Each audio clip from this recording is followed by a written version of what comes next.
전 세계가 완전히 중국을 고립하기 전에 최악의 시나리오는 뭐냐면 우리끼리 살아야 될을 준비하고 있는 거예요. 결국 미래에 대한 불안을 조금 해소해주는 이런 정책들이 이제 양회에서 어느 정도 나오는지에 따라서 자본시장이나 정책이 할 수 있는 중간값 정도로 나올 것 같아요. 참 금년이 정말 재밌을 한 해가 되겠다. 투자 쪽에서도.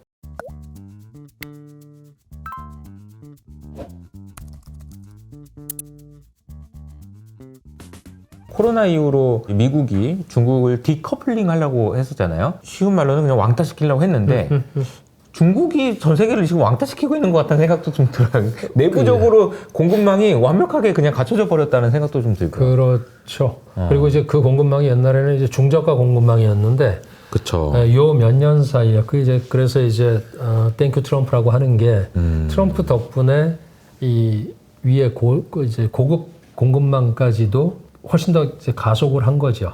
그래서 시간을 가지고 공간을 확보하는 그런 전략이 거기서 들어가 있는데 트럼프가 내려가 있는 4년 동안에 바이든은 최선을 다해서 막았지만 중국 국내에서는 다른 것들이 연결이 되면서 수출도 그렇잖아요. 우리 전에 말씀 나눴지만 1조 달러의 그 무역 흑자를 기록을 하는 그걸 그쵸. 보면서 그런 걸 보면서도 이제 얘네들은 물론 지금 국내 경기가 오르니까 수출에 더 열심히 했고 밖에서 더 많이 사준 것도 있겠지만 네. 다 떠나서 그 정도를 사줄 수 있는 것들이 이런 거 팔아서는 안 되잖아요. 그렇죠. 얘가 업그레이드가 됐죠. 그러니까 이제 애드밸류가 돼서 한 거고 지금도 똑같아요. 전 세계가 완전히 중국을 고립하기 전에 최악의 시나리오는 뭐냐면 우리끼리 살아야 될을 준비하고 있는 거예요. 우리끼리 살아야 돼. 그 스타트 라인이 작년에 구이사 정책이었고 그 뒤에는 내수와 민생이다. 결국은 생산과 수출에서 내수와 민생 쪽으로 돌아가야지 국내 소비를 가지고 미국처럼 80%를 의존을 하는 물론 이제 해외 우리가 가서 많이 팔고 이러면 우리 입장에서는 양쪽을 다 양다리 걸치는 게 좋은데 중국은 지금 남의 케어할 여력은 전혀 없죠. 그렇죠. 네, 그러니까 최선을 다해서 일단 내부에 막을 건데 그 방식이 결국 미래에 대한 불안을 조금 해소해주는 이런 정책들이 이제 양회에서 어느 정도 나오는지에 따라서 자본시장이나 정책이 할 수 있는 극대값은 아니어도 어느 정도 미디안 뭐 중간값 정도로 나올 것 같아요. 그렇다고 보면 테크 쪽, 특히 이제 미래의 테크 쪽은 만만치 않네라는 그런 느낌은 전 세계에 다 전달했지 않습니까? 그렇죠. 그렇죠. 그러면 이제 조금 달라질 수 있죠. 와, 미국만 해서는 뭐 이게 조금 결이 다를 수 있겠네. 예, 그게 애매한 순간이잖아요. 맞아요. 이럴 때 이제 선택을 해야 되는 거니까. 맞아요. 네. 참 금년이 정말 재밌을 한 해가 되겠다. 투자 쪽에서도 네. 그렇게 보고 있습니다. 우리 그 중국의 정책하면은 보통 이제 3월을 주목을 많이 하죠. 전인대도 있고요. 네. 그러니까 이제 어떤 정책을 내놓을 것인지에 대해서도 이제 관심을 가져야 되는데 말씀 주신 대로 작년까지는 야 무조건 더 생산 많이 해. 그래서 제조 쪽이라면 올해부터는 작년 말에 나온 얘기를 보면은 야 내수를 좀 챙겨야 될 것 같은데 이런 얘기가 나오면서 어떤 정책들이 나올 건지 이런 뭐에 주목해서 봐야 될까요? 그러니까 제가 판단할 때 이제 금융정책하고 재정정책 두 개를 통화정책, 재정정책 보면 네. 통화는 사실 뭐 아주 단순한 것 같아요. 그러니까 금리 내리는 쪽은 조금 부담스러운 시스템이죠. 왜냐하면 이제 환율 쪽으로 직접 영향을 줄 수 있으니까. 네. 그러니까 결국은 뭐 지준, RRR을 내리는 쪽인데 일부 이제 중국을 보시긴 하는데 약간 좀 이렇게 좀 이제 바깥쪽에 매크로 날리지 가지고 보시는 분들은 지준을 내리는 게 무슨 효과가 있냐 그런 얘기들을 많이 해요. 결국 돈은 안 돌고 계속 겉돌 텐데 근데 그거 자체가 이제 중국 금융 시스템이나 은행 시스템을 잘 모르시는 말씀이고 지금 현재 이제 RRR 지준율 자체가 작년에 내려가지고서는 이제 지금 6.6일 거예요. 전체 은행 평균이 상업은행의 그 전체적으로. 근데 그걸 갖다 1% 내리면 이제 5.6까지 내리지 않습니까? 그럼 거의 95% 가까운 돈을 뭔가를 은행이 이제 활용할 수가 있잖아요. 왜 이 말씀을 드리냐면 미국의 국채는 전 세계가 다 가지고 있고 미국의 소셜 펀드도 가지고 있고 펀드 회사도 가지고 있고 여러 개 있겠지만 중국의 국채하고 지방채, 문제 많은 지방채, 국채 그거의 70%, 국채의 70%, 지방채의 82%는 상업은행이 가지고 있거든요.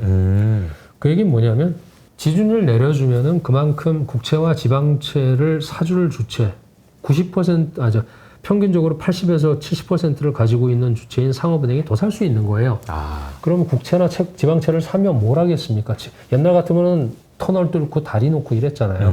이제는 그게 아니지 않습니까? 그렇죠. 결국 각 지방별로 지방채를 발행을 하면 그 프로젝트에 연결이 돼서 이게 이제 그 특별채가 됐건 아니면 일반채가 됐건 그거 용도에 맞게끔 하고 관리가 들어가니까 국채는 당연히 우리가 알고 있는 이구 한신 이런 쪽에 더 케어가 되고 결국은 소비를 진작하기 위한 거예요. 그러니까 RR이 내려가는 거는 좋은 일인 것 같아요. 제가 볼 땐 그 시스템을 이제 전체적으로 이해를 하신다 그러면 금리는 당분간은 조금 내리면 지금은 약간 좀 뭐랄까 달러 대비해 가지고 약간 좀 이제 절하시켜 놨잖아요. 네네. 네, 그런 부담이 있기 때문에 그게 이제 첫 번째고 이제 재정 정책은 작년부터 계속 나오던 얘기가 새로운 거는 없어요. 그러니까 그게 숫자가 재정 적자율 3%가 될지 그리고 이제 4%, 4.5%에서 이게 이제 3, 4, 4.5 이렇게 나오게 되면 국채하고 그다음에 지방채 특수채 발행 되는 게 4.5조 원이 될지 4조 원이 될지 이런 부분이 결정이 되는데 어쨌건 그게 나오고 그거의 용도가 확실하게 거기만 써 이렇게 되면 거기에 쓰는 그 분량에 따라서 수혜를 받는 업종 예를 들어서 이번에 휴대폰이 들어갔으니까 패드도 들어갔고 그런 쪽으로 연결이 되면서 이제 아랫목이 좀 따뜻해지는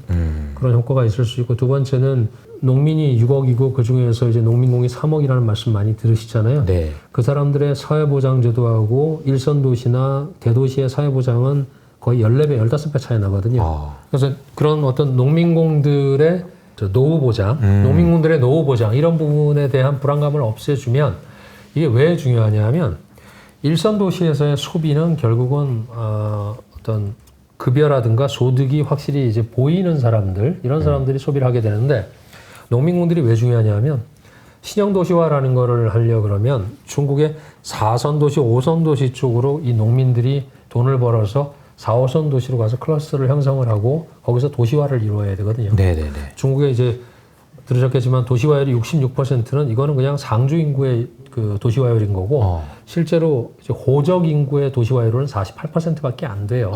그러니까 이 48과 66%의 차이가 바로 이제 농민공 같은 사람들처럼 외지에 가서 고생하는 분들이 돌아가서 농촌으로 가야 되는 그런 구조 때문에 그런데 농촌으로 가게 되면 한 달에 200원 받는 그러니까 우리 돈으로 4만 원의 그 양로기금이 나오는데 이런 것들을 도시랑 맞추려 그러면 적어도 2, 3천 원까지 부단히 올려야 되거든요. 네. 그러면 지금 200원, 2천 원 되려면 10배가 돼야 되거든요.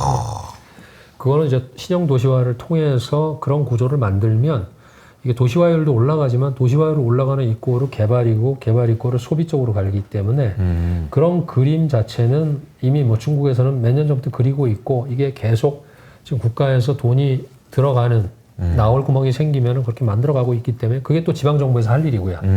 그런 구조를 가고 있기 때문에 결국 선순환 구조를 만들려고 그러면 어디가 막히는 데가 있으면 안 돼요. 예. 그래서 로봇이 나오게 되면은 도시의 농민들의 허드렛 일을 어차피 커버를 할 거기 때문에. 네네네. 예. 뭐 2030년까지는 중국에서도 뭐 도시에서 한 2, 300만 대 이상의 로봇을 볼 수 있게끔 하겠다는 계획이더라고요. 예, 휴머노이드가. 그래서 이제 그런 어떤 유니트리라든가 뭐 홍콩에 상장되어 있는 왜 호라이즌 로보틱스라든가 저 딥 로보틱스 이런 회사들의 뭐 앞길은 괜찮을 것 같아요. 네. 그러네요. 2, 300만 되면은 이게 보통이 아닌 게 우리나라가 현대기아차가 제일 많이 자동차를 팔 때가 300만 대 팔거든요. 물론 자동차보다는 뭐 그렇긴 하지만 뭐 2, 300만 대의 그 어떤 형태인지 모르겠지만 휴머노이드 로봇이 돌아다니는 그 상황을 보면 정말 진풍경일 것 같다는 생각이 또 들기도 합니다. 예. 저희 뭐 끝으로 저희 이제 오늘 오랜만에 나와주셨는데 중국 이제 앞으로 좀 주목해봐야 될 포인트가 있다면 뭐가 있을까요? 지금 이제 가장 이제 가까이 있는 거는 DS에 대한 미국 쪽의 이제 여러 검증과 규제 이런 쪽이 어떻게 진행될지가 결국 이쪽의 AI 산업 나가서 휴머노이드 또 뭐 AGI 뭐 이런 쪽까지 영향을 주지 않겠습니까? 네. 이제 그리고 곧 3월까지 되면은 우리가 계속 눈여겨봤던 9.24 정책 이후에 나와라 했던 12월 12일도 안 나왔고 이 정책들이 확정이 되니까 3월 첫째 주, 둘째 주 이때가 이제 굉장히 중요할 것 같아요. 그 전까지는 이제 정책의 공백기라고 했는데 그쵸. 트럼프가 공백기를 안 만들어주니까 이제 계속 보고 있죠. 맞아요. 네, 관세부터 시작해서. 그러니까 굉장히 다이나믹한 한 해가 시작이 됐고, 그렇기 때문에 뭐 제가 볼 때 포인트는 계속 말씀드리지만 하나입니다. 중국을 안 보시는 거는 봐도 잘 안 보이실 수 있겠지만, 안 보시는 게 가장 위험하다. 그러니까 보시면서 판단을 하실 때도 안 하더라도 중국을 보시는 게 맞다. 최근에 이제 이런 사건들이 사실 서프라이즈가 뻥 터지면서 중국 쪽에 관련 AI 쪽이나 또 이 클라우드 뭐 이런 쪽에 관련된 업체들은 굉장히 좋은 그 반응을 보이고 있는 것 같고 여러 차원에서 그러니까 계속 따라가면서 많이 보시되 가짜 뉴스에 현혹되지는 마시라. 네. 예, 그런 말씀을 드립니다. 알겠습니다. 가짜 뉴스에 현혹되지 마시고 중국의 상황을 빠르고 정확하게 업데이트할 수 있는 방법. 신용화 대표님의 이제 유튜브 채널에 들어가 보시면 네, 있으니까 밑에 있는 댓글을 통해서 확인해 보시면 좋을 것 같고요. 그러면 저희는 여기서 인사드리도록 하겠습니다. 감사합니다. 감사합니다.